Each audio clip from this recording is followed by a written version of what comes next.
तो hello guys, welcome back to our channel CTR extension two Faridabad से। इस पर मैं आप सभी का स्वागत करता हूं।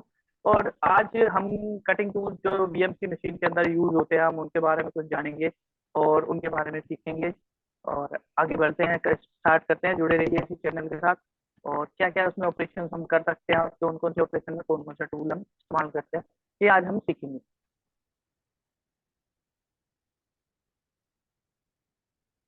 तो स्टार्ट करते हैं। जैसा कि आप देख रहे हो, cutting tool use in billing machine. हमने यहाँ आज का जो हमारा टॉपिक है उसके अंदर सबसे पहले हम आते हैं डिफरेंट टाइप ऑफ टूल्स जो होते हैं, यूज होते हैं।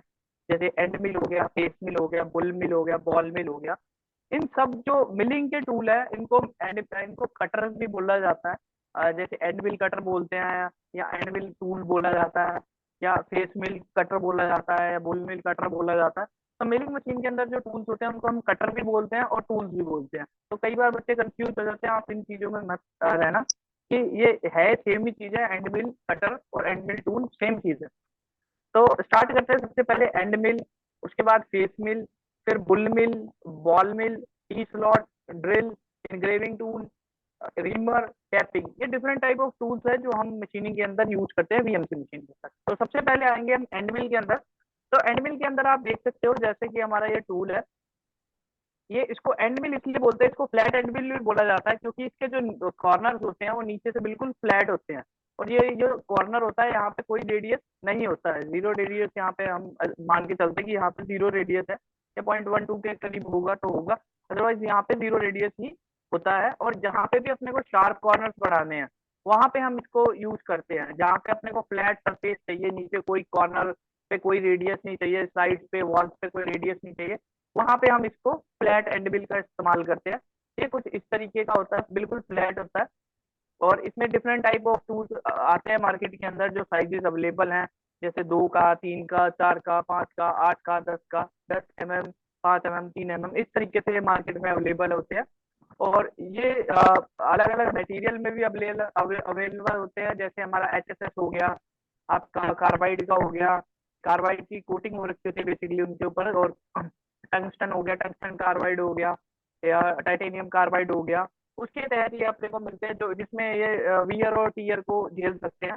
और इनका जो वियर रेट होता है वो काफी कम हो जाता है as compared to normal tools जो होता है।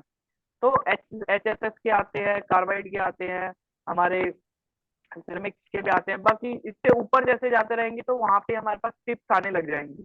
वो आगे मैं दिखाऊंगा आपको कि कैसी हमारी टिप्स होती है, जिनमें फ्लूइड, जिनको इंसर्ट्स बोलते हैं हम, वो कहाँ पे हम यूज करते हैं।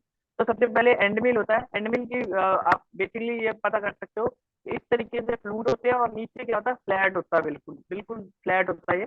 उसके बाद आ जाता है हमारा फेस मिल। ये कुछ फेस मिल बड़े साइज का कटर होता है। और ये जो हमारा फेसिंग ऑपरेशन होता है उसी के लिए हम इसको सबसे ज्यादा यूज करते हैं, जो फेस मिल है। अब ये जो फेस मिल है, इसके ये अडेप्टर में लगा हुआ है। बेसिकली जो फेस मिल होता है वो यहाँ से लेकर यहाँ तक इतना एरिया जो होता है हमारा, उसी को ही हम यूज करते हैं। और जो कटिंग करते हैं वो खाली जो इसमें इंसर्ट्स लगी रहती है, टिप्स बोलते हैं इनको या इंसर्ट्स बोलते हैं, ये इंसर्ट्स लगी रहती है और ये नीचे नीचे का एरिया ही कटिंग करती हैं। और जिसमें जो डेप्थ ऑफ कट होते हैं मैक्सिमम 0.1 0.2 तक के हम देते हैं। इससे ज्यादा हम डेप्थ ऑफ कट नहीं देते, सो दैट हमारा टूल भी वियर ना हो और ज्यादा से ज्यादा उसकी लाइफ बढ़ सके। और ये ऑपरेशन इसका ओनली फॉर फेसिंग है, फेसिंग करने के लिए ये काम आता है। उसके बाद आता है नेक्स्ट बुल मिल। बुल मिल हमारा जो होता है, ये एक प्रकार का टूल है, जहाँ पे अपने को कॉर्नर पे होता है, एक एंड मिल की तरह ही है, बट यहाँ पे कॉर्नर पे रेडियस बना रहता है। इसमें इसमें हल्का सा रेडियस यहाँ पे बना रहेगा। और बुल मिल जो हम यूज करते हैं, जहाँ पे हमारी कर्वेचर होती है, या कॉर्नर पे अपने को रेडियस चाहिए और मोटे से मोटा मटेरियल हमने हटाना है, रफिंग में हम इसको ज्यादातर यूज करते हैं बुल मिल को। ये साइड से भी कटिंग करता है और नीचे से भी कटिंग करता है। फिर अगला आ जाता है बॉल मिल। ये बॉल मिल टूल है, जो कि पूरा स्पेरिकल मिल भी हम इसको बोलते हैं। और ये बॉल की तरह होता है नीचे से, इसलिए इसको बॉल मिल बोला जाता है। जितने का इसका डायमीटर होगा उतने की इसकी रेडियस हो जाएगी आगे। सपोज करते 10 का है, तो ये पूरी जो है हमारी जो रेडियस होगी, ये 5 के आगे, इसके आगे जो रेडियस आ जाएगी वो 5 की आ जाएगी टूल के हिसाब से। और ये जो हमारा बॉल मिल है, ये ज्यादातर हम जो यूज करते हैं फिनिशिंग ऑपरेशंस में करते हैं, जहाँ पे अपने को प्रोफाइल होती है, सर्कुलर प्रोफाइल है, या अंदर कर्वेचर्स आ रखे हैं, डिफरेंट टाइप ऑफ कर्वेचर्स आ रखे हैं, या कहीं पे अपने को गोल गोल हिस्सा बन रहा है, स्फेरिकल टाइप शेप्स आ रही हैं, वहां पे हम फिनिशिंग के लिए इसका इस्तेमाल करते हैं। और यहाँ ये जो कट लेती है वो 0.02 से लेकर 20 माइक्रोन से लेकर अपना 1.1 0.15 या 200 माइक्रोन मैक्सिमम इसका जो डेप्थ ऑफ कट है वो हम इसमें देते हैं मशीन के अंदर। ये भी डिफरेंट टाइप ऑफ मटेरियल्स में अवेलेबल होते हैं। अभी आप जो देख रहे हो HSS का है, ऐसे ही ये कार्बाइड का भी आता है, और फिर उसके बाद कार्बाइड के सिर्फ आगे टिप्स में आ जाता है। नेक्स्ट हमारा टी स्लॉट कटर है। ये बेसिकली जो हमारे बेड के अंदर टी स्लॉट्स होते हैं उनको बनाने के लिए इसका हम इस्तेमाल करते हैं। एक प्रकार के कटर है जो कि हम वर्टिकली इसको पकड़ते हैं और ये टी शेप में कटिंग करता हुआ चलता है। और ये खाली नीचे वाली स्लॉट ही बनाएगा, ये वाली स्लॉट ये नहीं बनाता। इसको बनाने के लिए, इधर वाली स्लॉट को बनाने के लिए जो थ्रोट विड्थ है, इसको बनाने के लिए पहले एंड मिल से इसको करते हैं और बाहर से इसको पेनिट्रेट करवाया जाता है वर्क पीस के अंदर, जो इसका हेड स्पेस होता है। और हेड स्पेस की विड्थ के हिसाब से हम इसको लेते हैं, सो दैट ये पूरा का पूरा साइज जो है मेंटेन करके चले और एक की स्लॉट किसी भी जो बेड होता है उसके अंदर कटिंग करता हुआ चला जाए।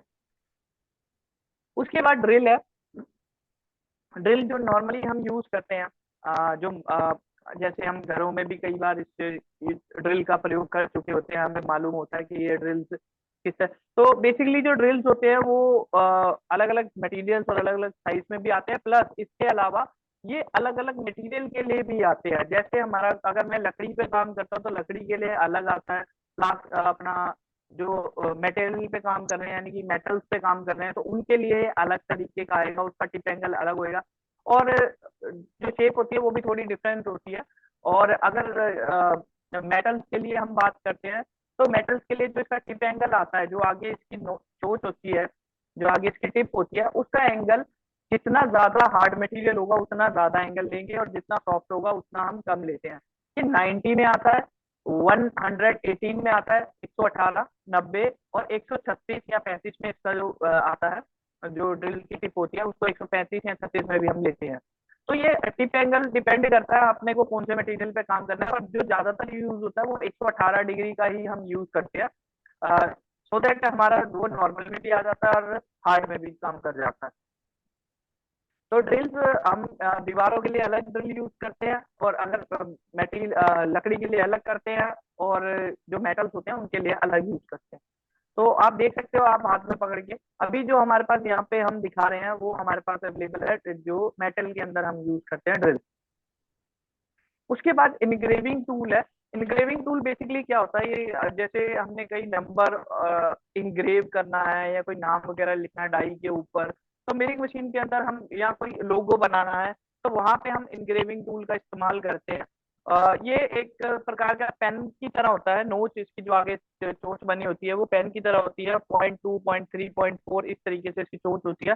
और ये एक प्रकार से टाइपिंग या आप कह सकते हो राइटिंग करता हुआ चल सकता है, और राइटिंग करते हुए ही वर्क करता है। और जो मैक्सिमम डेप्थ ऑफ कट ये लेता है वो 0.1 या 0.2 तक ही मैक्सिमम ये जा सकता है। 0.2 तो मैं बहुत ज्यादा बोल रहा हूँ, 0.1 तक ये मैक्सिमम जाता है, और 0.5 से स्टार्ट, 0.005 से यानी कि 50 माइक्रोन से स्टार्ट होकर 100 माइक्रोन तक इसकी जो है डेप्थ ऑफ कट हम ले सकते हैं। और ये कार्बाइड के होते हैं, ज्यादातर मटेरियल्स के हम कार्बाइड के ही यूज करते हैं, और इसको फिर हम री ग्राइंड भी कर सकते हैं बार बार यूज करने के लिए।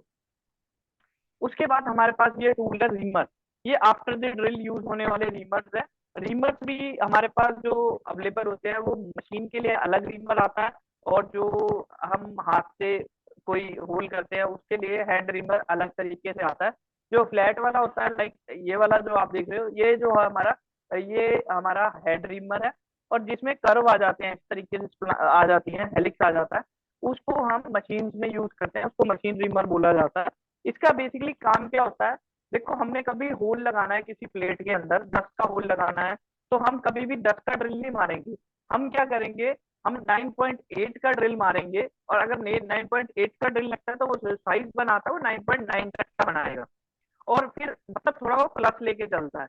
और इसी साइज, सेम एग्जैक्ट साइज का हम रिमर लेके फिर जो 100 माइक्रोन का उसमें मटेरियल बचा रहता है उसको हम यूज करते हैं, और उसको हम साफ करते हैं। बेसिकली आप कह सकते हो होल को क्लीन करने के लिए हम रीमर का प्रयोग करते हैं। तो यहाँ पे आप देख सकते हैं ये रीमर अवेलेबल है, ये रहा, ये रहा, और ये हमारा टी स्लॉट कटर है। ये हमारा चैम्फर टूल है, ये चैम्फरिंग के काम आता है। ये ब्रोचिंग टूल है। इसके बाद ये टैपिंग आ जाता है। टैपिंग में तीन तरीके के टैप हम यूज करते हैं, बॉटमिंग टैप, प्लग टैप और टेपर टैप। तो सबसे पहले जो हम यूज करते हैं, ये टैपिंग का काम क्या होता है, थ्रेड डालना किसी भी आईडी के अंदर। आईडी के अंदर हमने थ्रेड डालना, तो वहां पे हम टैप सेट का इस्तेमाल करते हैं, टैपिंग टूल का इस्तेमाल करते हैं। इसका जो मेनली जो जो हमारे छोटे होल्स होते हैं 10 से लेकर मतलब मैं कह सकता हूँ कि एक 3-4 से लेकर 10 तक 12 तक उतने के टैप्स अवेलेबल होते हैं। और उसके बाद आते तो बड़े साइज के भी है, बट हम अगर सीएनसी पे काम कर रहे हैं या वीएमसी पे, तो वहां पे थ्रेडिंग टूल अलग भी हम यूज कर सकते हैं, जहाँ पे अपने को इसका बीच का डिस्टेंस या पिच लेंथ हमें निकाल कर और प्रोग्रामिंग करनी पड़ती है। बट टेपिंग सेट जो मार्केट में स्टैंडर्ड टैप सेट अवेलेबल होते हैं वो यही है। और इनकी जो खासियत है, सबसे पहले हम ये टेपर थ्रेड थ्रेड का इस्तेमाल करते हैं, टेपर टैप का। इसमें क्या होता है, जो आप इसमें देखोगे कि इसके आगे से ना ये टेपर शेप होती है, और जो इसके थ्रेड होते हैं वो 8 से 10 के बाद स्टार्ट होते हैं। 8 से 10 थ्रेड के बाद वो स्टार्ट होते हैं। ये क्या होता है, पहले जाके अपनी जगह बनाता है किसी होल के अंदर, तो यहाँ पे वो सेट कर सकते हैं। और उसके बाद फिर हम प्लग टैप इस्तेमाल करते हैं, जो कि 3 से 5 के बीच में इसकी गिनती होती है, 3 से 5 थ्रेड के बाद वो स्टार्ट होता है। लास्ट में हम बॉटमिंग टैप या फिनिशिंग टैप इसको बोलते हैं, इसका इस्तेमाल करते हैं हमारी जो टैप जो होल होता है उसको प्रॉपर थ्रेडिंग को बनाने के लिए। बट अगर मैं इंडस्ट्री की बात करूँ तो वो डायरेक्टली प्लग टैप का इस्तेमाल करते हैं, सेकंड नंबर वाला जो टैप होता है उसका ज्यादा इस्तेमाल करते हैं। और ये हाथ हाथ के टैप है, हैंड टैप है, तो हैंड टैप से ये फटाफट थ्रेड उसके अंदर आईडी के अंदर काट सकते हैं।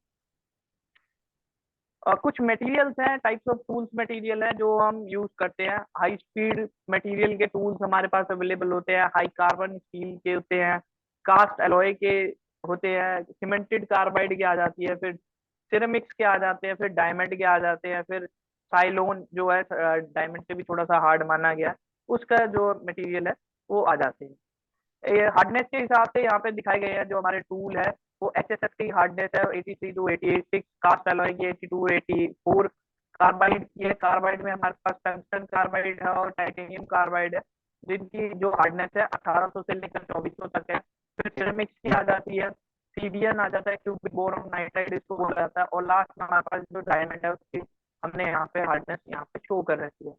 और ये करेक्टरिस्टिक्स है जो हमें टूल को फॉलो करनी है। पहले तो हार्डनेस के हिसाब से हम टूल लेते हैं, उसके बाद या टूल लेते हैं या इंसर्ट लेते हैं, फिर टफनेस होता है, फिर वियर रेजिस्टेंस होता है, फिर केमिकल स्टेबिलिटी होती है। ये कुछ पैरामीटर्स हैं जिनके ऊपर अपने को पूरी मशीनिंग करने से पहले टूल्स को लेना चाहिए, ताकि हम उसको यूज करें और हमारी जो आउटपुट है वो सही आए। उसके बाद यहाँ तक तो हो गया। यही थे आज जो हमने करा, डिफरेंट टाइप ऑफ टूल्स जिनके बारे में हमने आज पढ़ा और देखा। और आई होप आपको ये वीडियो अच्छी लगी होगी और इन टूल्स के बारे में पढ़कर समझ आए होंगे कि किस प्रकार के टूल्स कहाँ कहाँ हम यूज कर सकते हैं और कैसे हम इसको यूज कर सकते हैं। इसके आगे आप देख सकते हो जैसे फिटनेस में इंसर्ट भी हमने लगा रखी है, ये वाली। तो ये इंसर्ट जो हमारी सिरेमिक्स होती है या कार्बाइड की होती है, वो हम इंसर्ट का ज्यादा प्रयोग कर लेते हैं, बिकॉज कि हमारा जो टूल होल्डर है वो तो स्टेबल ही रहता है, उसमें कुछ ज्यादा वियर नहीं होता। तो हम इंसर्ट जो है वो कॉस्टली आ जाती है, तो हम इंसर्ट का इस्तेमाल कर लेते हैं, और इससे क्या होता है हमारी जो टूल कॉस्टिंग है ना वो बहुत कम हो जाती है एज कम्पेयर टू पूरा नया टूल बनाने की अपेक्षा। हम ये छोटा सा जो पार्ट है जो इंसर्ट है उनको हम यूज कर सकते हैं, और इसमें भी अपने को मल्टीपल एजेस मिल जाते हैं, तो हमारा जो टूल है ना वो एक की जगह 4 गुना चल जाता है। जो पहले एक बार चलना चाहिए था, हमारे पास 4 टिप्स अवेलेबल हो जाएगी, तो हम 4 टाइम चला सकते हैं। तो होप करता हूँ आपको ये वीडियो अच्छी लगी होगी और काफी नॉलेजेबल थी आज की वीडियो, और आपने अलग अलग टूल्स के बारे में जाना होगा। ऐसी ही वीडियोस देखने के लिए हमारे चैनल को सब्सक्राइब करें, लाइक करें और चैनल से जुड़े रहें।